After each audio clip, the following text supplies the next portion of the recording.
It's a great pleasure for me to talk to what must be the Dean of the Emeriti. Are you the Dean of the Emeriti? I think Harry Barrick is one year more than I. I retired early. No, but when did you come? That's the thing. I came in 50 and I think he came in 49. You came in 50. Yeah. So that makes you the Assistant Dean of the Assistant Emeriti. Dean, right. In any case, you have been around here a long time. Bernie, it's and you must have stories to tell. God, it's added up. It really has. It's added up. Yeah. You can't believe it. This is 64 years. Yeah. You came in 50. Yeah, came in 50. Directly out of graduate school. Or did you teach? Yes, yes. Yeah. Across the country in history, you basically finished all your graduate work, including your PhD general exams, Yeah. and then you went out to something, because there were really very few doctoral dissertation fellowships or awards. So you went out to teach, you went out to work someplace, wrote a dissertation, stayed in touch, and luckily I got a position here While you were writing your dissertation. while I'm writing a dissertation. Yeah. And was it advertised, or did you know somebody here, or? As I finished and was finishing up on the doctoral general examinations, I had sent out I think 75 letters. Oh, really? And I had a feeler from Wake Forest, I had a couple other feelers, I had really more than a feeler from New York Potsdam. Oh, yes. One of them came to Wesleyan, nothing open. And so I honestly, by June 15th, I didn't know what I was going to do exactly. Uh-huh. And suddenly a chap at State told me that there was been a sudden opening at Wesleyan. A man had come up here. I knew him. Had one Delmar Truster by name had suddenly left. They'd interviewed a couple of people. So Nervy Smith, about the 1st of July, called up the dean. And we arranged an interview around the 3rd or 4th, 5th. And they had interviewed a couple of 4 people or so. And I got the job. I'll have to say, Fleming as president was putting back in, right at that time, the activities of a faculty personnel committee. So they had, the president interviewed me, the dean interviewed me, then the faculty personnel committee people interviewed me, then to all, really kind of all together. As I walked out, they pointed over Ron Green, a psychology prof, was over here making up complete rules for the new faculty personnel committee. Really? And Fleming was bringing back faculty committees, Uh-huh. which I gather had been basically submerged during the Depression. Uh-huh. Yeah. So the committee system stems from the early 50s. Yes.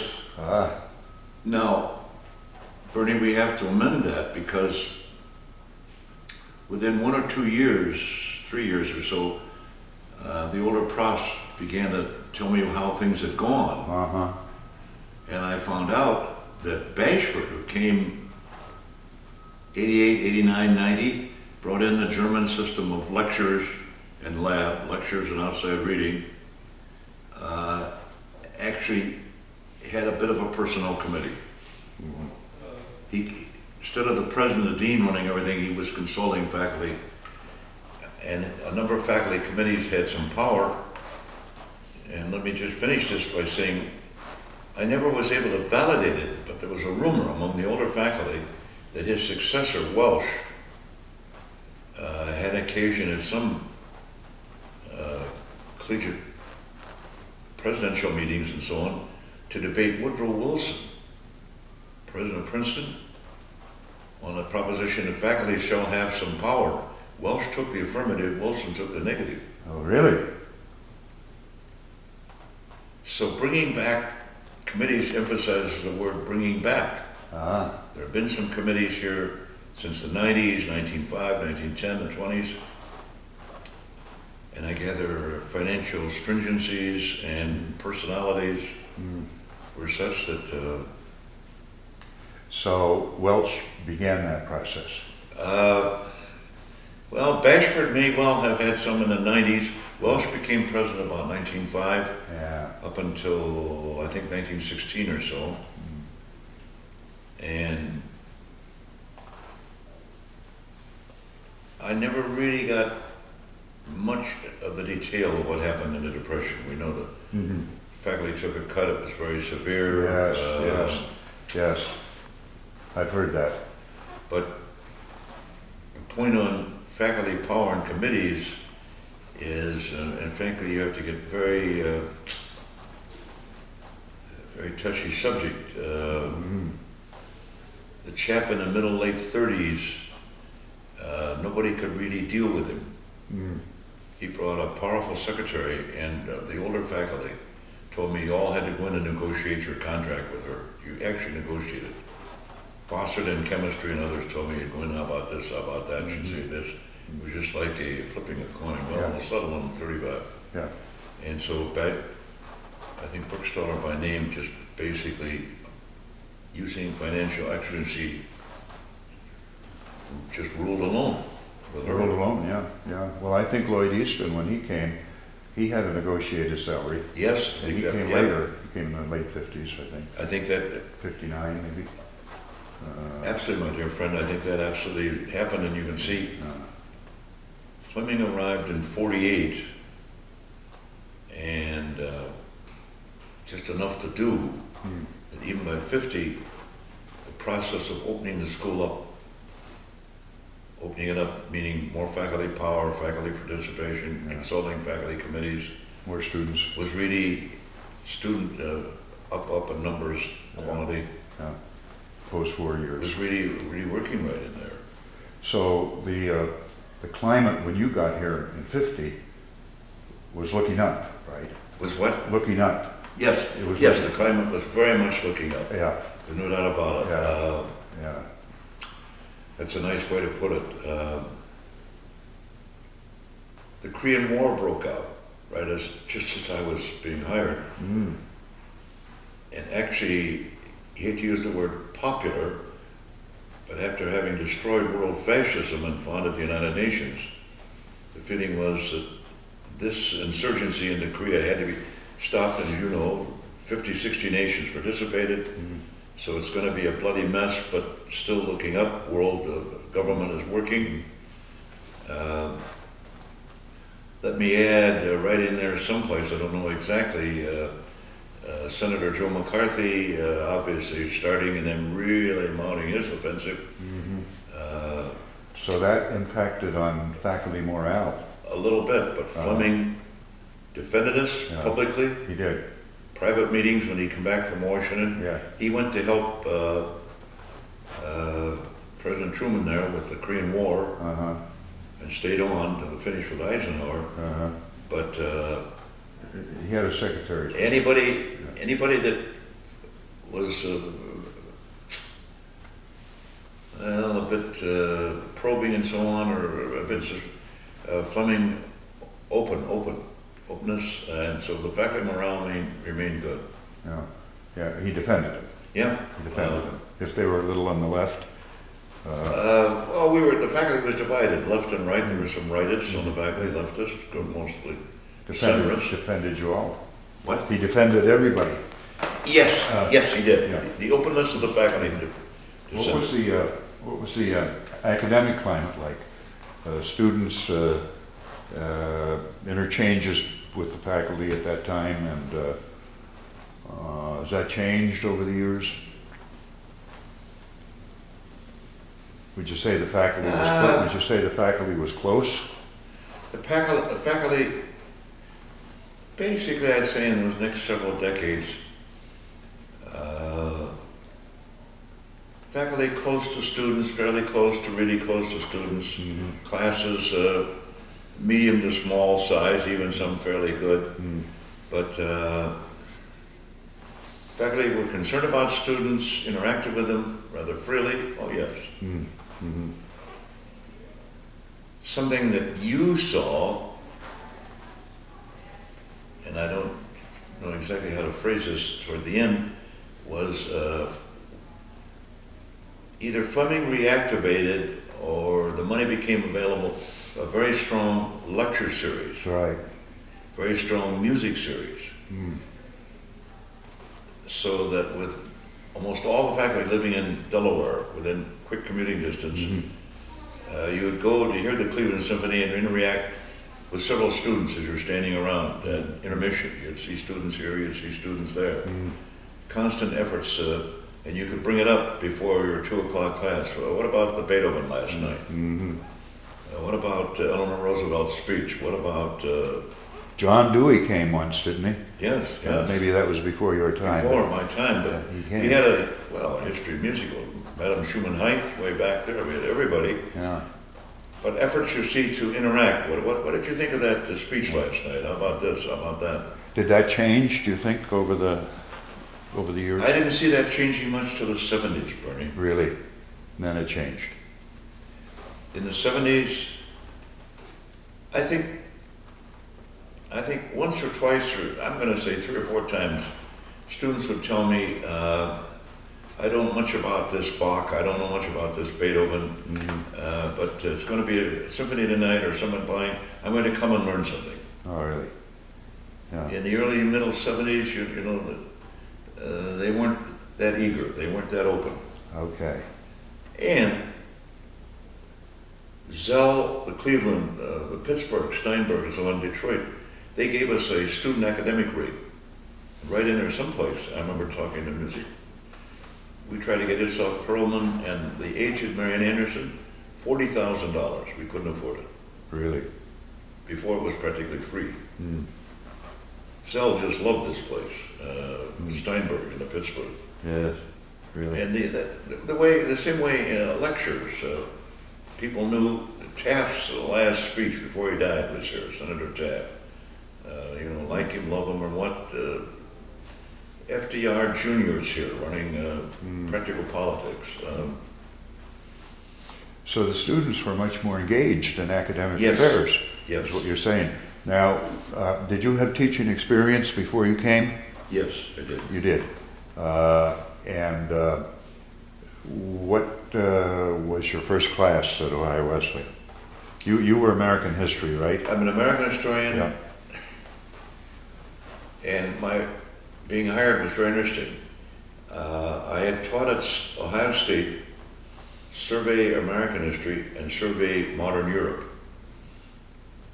And Survey Modern Europe, all over America, was really from Cromwell, Louis XIV, 1650, 1660, to the present. Western Central Europe, bringing in Russia and so on. So I had 2 sections of that, and a new experimental course was being started between, well, Lloyd Easton in philosophy, government history, American social and economic problems. Uh-huh. So Norm Leonard, Brain Grimes, Bailiff, Jennings, Easton were in on writing a textbook, getting it going. So I had 2 sections of that. Uh-huh. We were in a semester system and we had 4 classes. Right. Each semester. And I had that for the first 2 years. Then the chairman, Hubbard, retired. So I then kept the European survey, but went into American material. And honestly, Bernie, I cannot tell you how that course offering American social problems really died in there. It was really going well. Historic background of problems, and then getting into problems, and really getting them to think and work. Yeah. And then it died. It pretty well died. Really, yeah. Yeah, there was a textbook they wrote, didn't they? Huh? Yeah, they had a book of readings, Well, yeah. and You know, I'm struck by the number of external events that impacted on Ohio Wesleyan, basically in your tenure. starting with the Depression. Now, that was before you got here. Yeah, oh, yeah. But then there was World War II. Yep, Then there was the Korean War. Then there was the Red Scare. yep. Then there was the Vietnam War. Vietnam War. And all the hullabaloo of the 60s. Yep. And up until the 70s, it was, then we had other problems, of course, but Bernie, you're right. there was always something out there impacting on Yes, yeah. you're quite right. Beautifully Yeah. put. Yeah, Something out there impacting us. And the point will have to be made through the Korean War. Steady as it goes, the old British phrase. Everybody hitting the books hard, doing a good work, and then it ended. The big red phrase, scared didn't really hit us that hard because we were just doing our position. In the 60s, early middle of the 60s, perhaps the Vietnam War was more popular, unpopular, heavy work, staying right at it. We didn't have any wild student demonstrations or anything until, I think, 69. I came in '67, All right. and they were starting then. Yes. And the next 2 years we had them. Yeah, Right in there. next You're right. 2 years, yeah. You're right. I forgot when you came there. Yeah. Forgive yeah. me. But 60, no, you're right, 69, No, I yeah. think, was the big one. And then, of course, Kent State was May 4th, 1970. yes. Oh, yes. And I think that pretty well put the kibosh to the student movement. Yes. Yeah. You remember the 2-3 people occupied the ROTC headquarters Oh, yes. for about a day and a half. Oh, yes, yeah. New President Winslow. Winslow. Uh, Winslow came the year after I did. Yes. He came in '68. and please, right at the very end of Eldon Smith, beginning of Winslow, I don't know how, a select committee was suddenly convened. We came roaring down from whatever we're doing, meet at 3 in the afternoon. The first 2 fellows we found selling street drugs. Really? And Where were they selling them? right on campus. They were campus people on campus using or selling here. Selling drugs. President, frankly, one of the deans presided. It's a little sticky. The president had suddenly seen fit to go to Elyria to see his sick uncle, Was that Winslow? Eldon Smith. So he wasn't present at any of those 2 meetings. We finally discharged him out of the school, dismissed him, and then suddenly 3 or 4 months later, another couple cases, and the decision was made really without any faculty contribution that we have to accept some of this like alcohol. But that little tension flared up and then down a bit, right in there, 68, 69. Now, did you find that impacted on the classroom? Did it affect your teaching? I didn't think it, I tried not to make it affect my teaching. Yeah. I think most persons know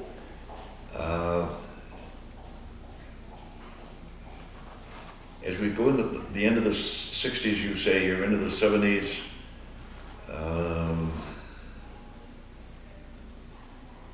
A little excessive use of alcohol, some topsy-turvy participation with drugs. I really had nobody ever come into class under the influence or anything else.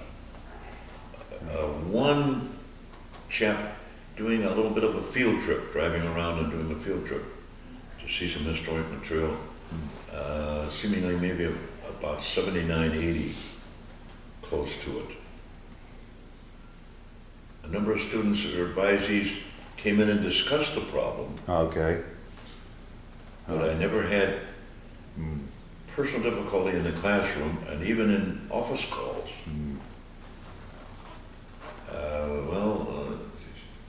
God, I was given sort of like a baseball score. The street drug changed from marijuana to something else. In 79, 80 to cocaine. Yeah. Well, when I came, they formed WCSA, Yes. and the big issue then was about '68 was alcohol in the dorms, Yep. See, that's, yep. and that passed, and there was a big hullabaloo about Yes, that, and exactly. they involved the Yep, trustees, exactly. and then co-ed dorms got to be an issue. Yep, and that passed. yep, yep. And all of this stuff is going on, and in one sense it made teaching more exciting, I thought, but on the other hand it kind of distracted. The what? It, Yep. it distracted from, you know, Yes. the students wanted to talk about the Vietnam War instead of Plato, that sort of thing. Yes, certainly you and I and others might say a word or two out of campus on the long walk or someplace, see somebody. Yeah, But never in class. You know, Yeah. Start the class, we're right here, yeah, we're pick up where we left off, and Right. we're moving right ahead with it. yeah. Faculty, please, a bit of gossip, who deign to, I'll take 5 minutes to discuss this. Yeah, That would distract and lead the class astray. yeah. And you didn't do that. No, by being very firm about it. Yes, you were very firm about that. Uh, Yeah, yeah, really, even up to I retired in the 80s, I was able to, you know, say, well, we're here to work, that's Yep. why you're in school, and this and that, let's do it. control.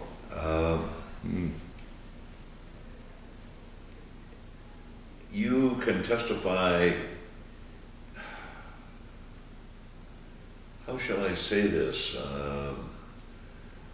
In the interest in the humanities was still there, still very high. But going on in the humanities, going on the late 70s, early 80s, I only had 3 or 4 people come in. But my father and mother are wondering why I'm taking so much history. Why am I taking philosophy and religion? Before there was no question. That's right. No question. Uh, One of our graduates, very prominent, her father, head of a big manufacturing firm, liked to interview people that were philosophy, history majors. They can think broadly, they can think critically, they can bring material in and then learn the inside business. A bit of that, but standards, I don't know, standards still held very well in the 80s. yeah. That was a sea change, though, Yeah. when liberal arts, you know, were for jobs and not for the development of character as they traditionally were. Sure. Yeah. How did history ever get to be a social science here? Were you here for that? I was here as they announced it to me. Smith, you report, you're a single man, report in your apartment, I understand you have one. 3 or 4 days early, we had a faculty retreat to Yeah. get the gears going, Yeah. but 2, 3 meetings on this social problems, American social problems. Yeah. And quite frankly, Jennings announced that history is a social science now. He announced it. And Leonard and others joined in. I kept my mouth shut.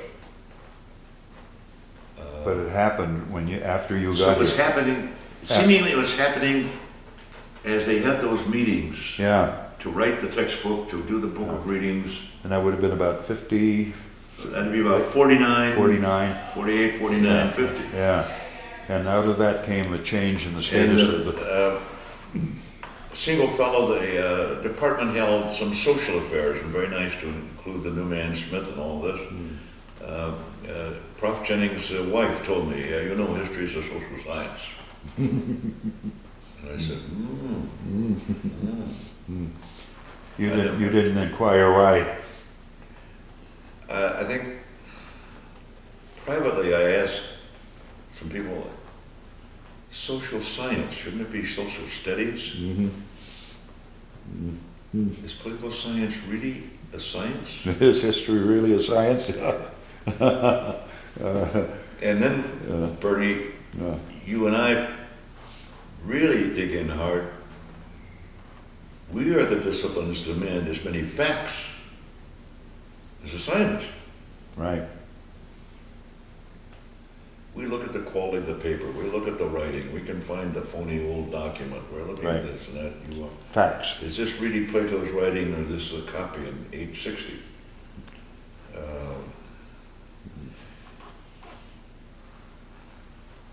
Actually, it was never changed after that, in a sense. Uh, the physical housing of history, along with political science, those just happened to be. But when I came up here, philosophy and religion were right down the hall. We were all in U-Hall. Then in '58, they opened Phillips. See it?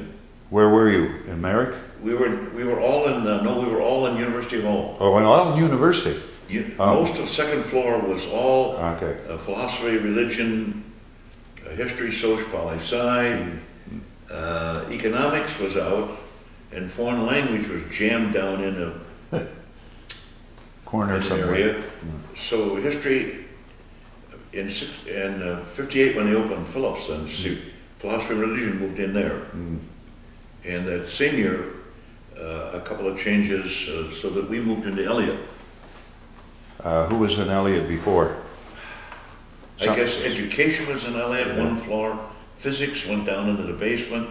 Psych was there, wasn't it? I gather, There was a I little. don't know, I honestly don't know who was on the third floor. There was a little building up on the hill by. Yes, yes. That was Psych, wasn't That was it? Psych. Yeah. They had a little shack there. Little shack, Psych went all that shack. But they reconfigured Elliott, and we've been good. But I found, and I think my colleagues basically found, all right, we don't agree at all, but maybe we lack the courage.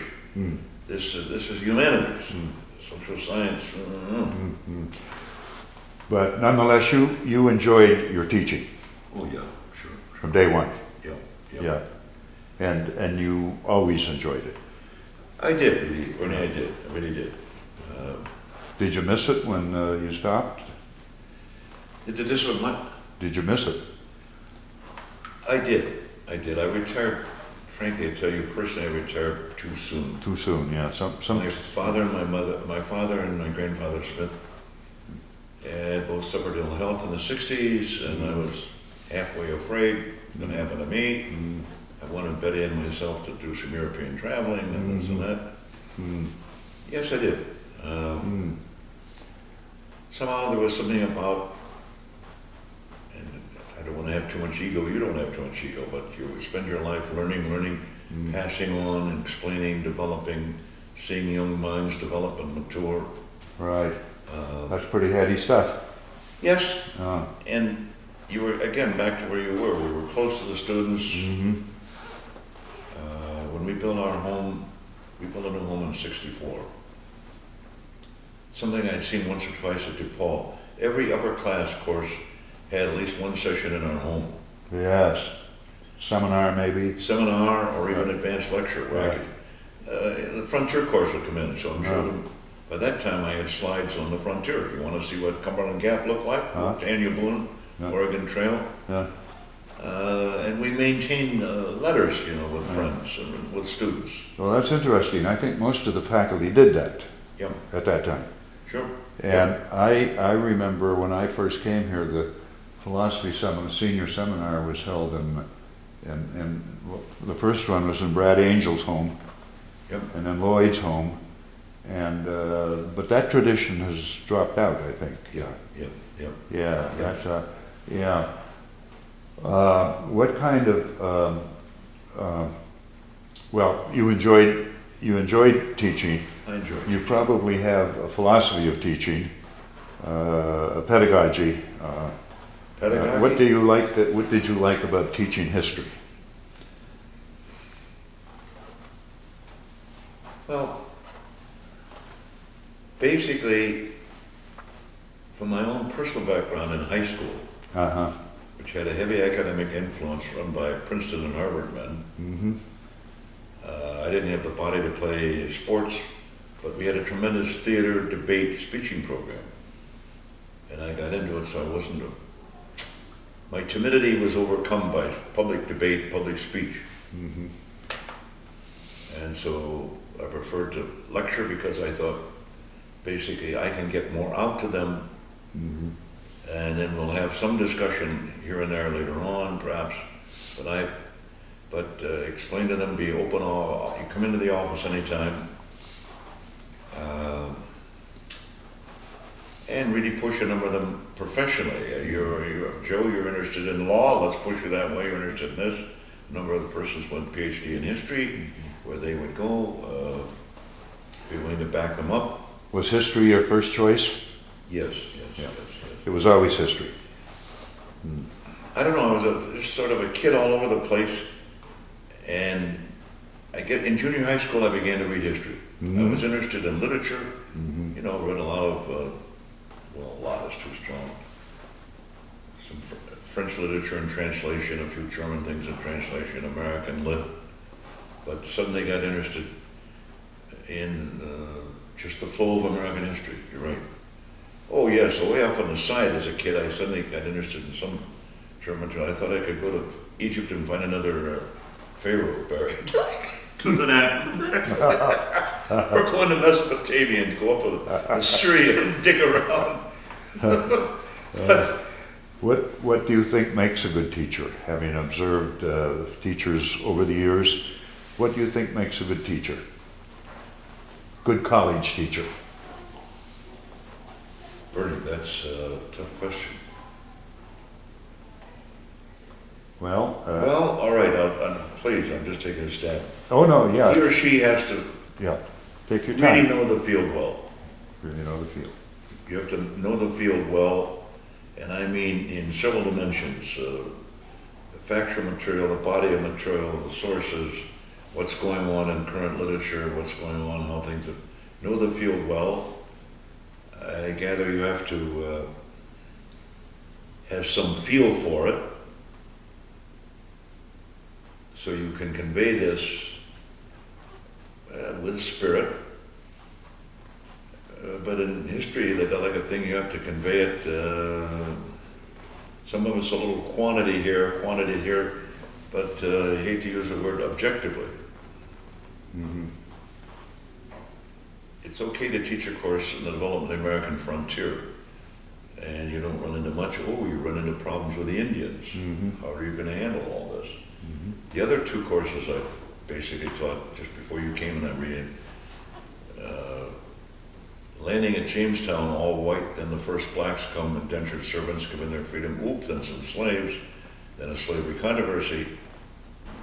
It's absolutely an abominable system to me, but I have to present it fairly if I can, the way that it was done, the way it operated, which is brutal and crude, sometimes a little more gentle, this and that, made money. America and Europe engaged in several wars and controversies and ethnic controversies. You have to rise above the occasion, and there's some objectivity here. Imperialism would be an instant. Yes. And if you have, I don't know, some enthusiasm, identify with them, let them grow, let them come on. Please, I was given a heavy workload at all three schools, DePaul, Harvard, and Ohio State. See, I was doing well at Harvard, but I had too much attention deficit. Yeah. I was a student assistant, helping grade and everything, but I wanted to teach. It stayed over me a teaching assistantship. And by the way, the level was the same. It was. Level of demand. Is that right? Harvard history. Is that right? At Ohio State, I had one research seminar for European. You had to have as an American. All research and everything had to be conducted in French. You could speak English in class, but everything had to be in French. Really? I'm an American specialist. I don't know French. Yeah, you had to know your French, man.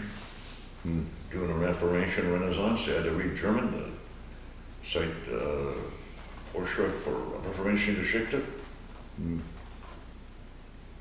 So you have to be able to have that material, convey some excitement, and then also have them, in our case, outside reading, books, projects, seminars, and once in had a terrific library for American historians. We have all the federal documents, state documents, great newspapers. We get some stuff in our library alone. And you can really get a student interested in the project, digging into personal material. What about testing? What was your favorite testing method? Basically, having gone through everything, my favorite testing method was a mixture of some limited objective fill in the blanks. Mm-hmm. For the lower level, possibly some multiple choice, Mm-hmm. and then essay. Essay, Yeah. essay. And then term papers. And what? Term papers? You are into a very interesting subject, Bernie. Really? I show up at DePaul in the early 40s, and the old profs told me, almost like the Bashford thing in the High Western, if I look sideways, term papers came in from Germany, 1890s, 1900, but we found they were developing so much, especially there, that we have now at DePaul given up term papers except the seminar. What we prefer to do in 10, 14, 52 courses up is pile on the outside reading and have book reviews is the most you do, or even a quick exam on a book. I go to Harvard, I got the same speech. I went to Ohio State, got the same speech. So I only wrote in all of college career, one in philosophy, one in an English lit class, seminars, one in graduate school in English, English work, very few term papers. I did not really have term papers in. I was one who followed my tradition that I picked up, poured on outside reading in books. Did you teach seminars? Yep.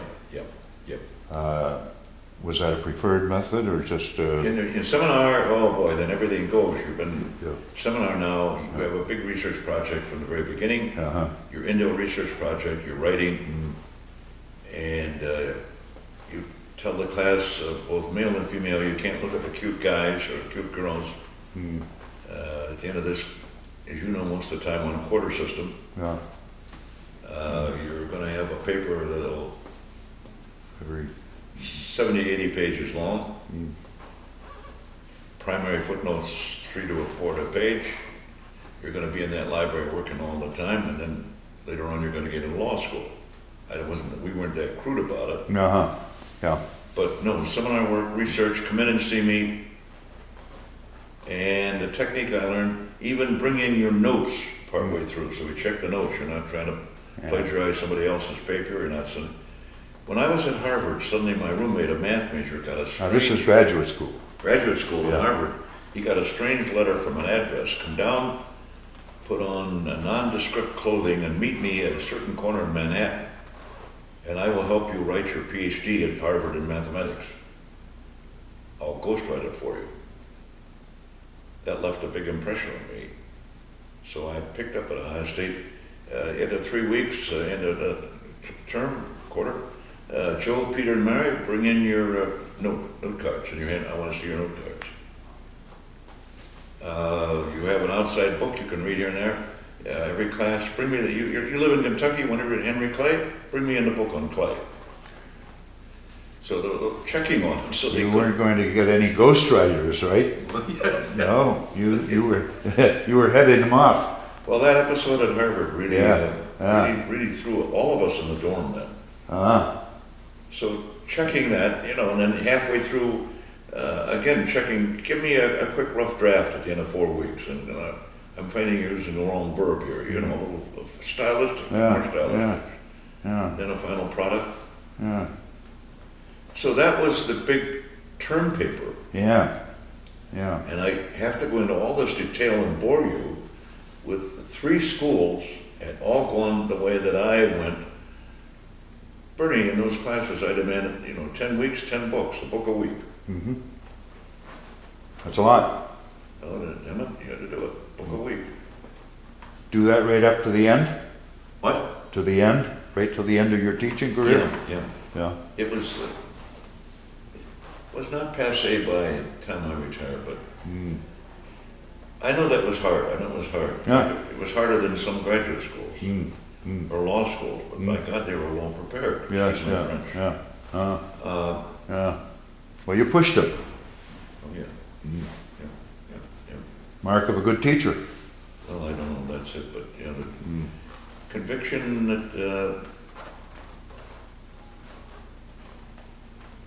academics learning is absolutely essential for improving world civilization, any civilization or society. A learned public is necessary, and learned in every degree. Please, and history has the advantage, if you're in early American history, you're going to know something about Waldo Emerson. Yeah. You're going to know something about his philosophy. And Thoreau? And Thoreau, oh yes, Thoreau out in Walden Pond. More than that, my friend. You've got to know why that. You've got to know the literature. You've got to know the architecture. What about classical revival in Italy, and then coming on up to England, and Georgian architecture, federal architecture. You have to know what's going on. Greek revival, music. You have to know what's going on. But the plea is, this is a lifelong experience, and you, please, with the broad liberal arts now, we've introduced you some areas. Right. You have to continue in your married life and whatever you're going to have, single life, married life. Just don't drop your zoology because you had one course, or one course in geology, Or history, or whatever. Yes. Yeah. I don't know. Well, that's the essence of the liberal arts. You have defined the liberal arts. Well, Yeah. please, I hope you and I see eye to eye to this. Yeah, we do, but a lot of people don't believe that these days. Yeah. It's absolutely, Discouraging. it's discouraging, very discouraging, very. Yeah. You're almost frightened for the Republic. Well, You're frightened for the Republic. now you're getting to the civic dimension of Yes. education. Yes, the civic dimension. Yeah. And what was it Santayana said, if you forget history, you're doomed to repeat it, or something Yes, like yes, that? Yes. Yeah. Yes. Yeah. And I mean, we learn from history. Yes, yes. And we learn from Thoreau, and we learn from Plato. Yes, yes. Yeah. And the whippersnapper or the cute gal now who thinks a little of this, by the way, if you really read, Aristotle was on that theme. He investigated that. Who's that? I'm just making this up. Oh, I see. But having some knowledge Yeah. of the history of Western thought, Right.